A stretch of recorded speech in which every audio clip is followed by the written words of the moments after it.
இங்க ஒருத்தன் பாத்தீங்கன்னா பைப்ல இருந்து வர்ற ஒரு தண்ணி எடுத்து குடிக்கிறான். அந்த தண்ணியை குடிச்சோனே அவன் பாடியில சடன் ரியாக்ஷன் ஆகி ரொம்பவே உடம்பெல்லாம் வலிக்குது. அதை பார்த்தோன்னே அவனுக்கு அதிர்ச்சி ஆயிருது. அப்போ இங்க வந்த லேடி இந்த தண்ணிலாம் குடிக்க கூடாதுன்னு சொல்லி அவனை போக சொல்லிடுறாங்க. இவன் அன்னைக்கு நைட்டு போயிட்டு சரக்கு அடிச்சுக்கிட்டு இருக்கும்போது அவன் அந்த உடம்பு வலி தாங்க முடியாம கையெல்லாம் முறுக்குறான். அப்போ அவனுக்கு பக்கத்துல இருக்க எல்லா பொருளும் வந்து அசைய ஆரம்பிக்குது. அப்போ அந்த கடைக்காரன் வந்து என் கடையெல்லாம் நொறுக்கி போறாதான்னு சொல்லி விரட்டி விட்டுறான். வீட்டுக்கு வந்தவன் ஒரு சிகரெட்டை பத்த வைக்கலான்னு பார்த்தா பக்கத்துல லைட்டர் இல்லாம கையை நீட்டுறான். அப்போ அவனோட லைட்டர் ஆட்டோமேட்டிக்கா கையில வந்து உட்கார்ந்துருது. இவனுக்கு ஒண்ணுமே புரியல. நெக்ஸ்ட் பாத்தீங்கன்னா இவனோட பொண்ணு வந்து இவனை மதிக்கவே மாட்டா. இவனை மதிக்காம தெரிஞ்சுக்கிட்டு இருக்க கடுப்புல இவன் வந்து ஒரு நாள் சிகரெட்டை தூக்கி ஒரு இடத்துல வீசுறான். அந்த இடமே தூள் தூளா போயிருது. அடுத்த நாள் இவன் ரோட்ல நிக்கும் போது இவன் பொண்ணோட கம்பெனிக்கு நிறைய கார் போறதை பார்த்துட்டு அந்த இடத்துக்கு போறான். அங்க பார்த்தா நிறைய அடியாட்கள்லாம் நிக்கிறாங்க.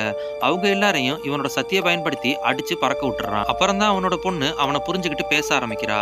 ஆனா அந்த நேரத்துல வந்த போலீஸ் இவன் பண்ண தப்புக்காக இவனை அரெஸ்ட் பண்ணிடுறாங்க.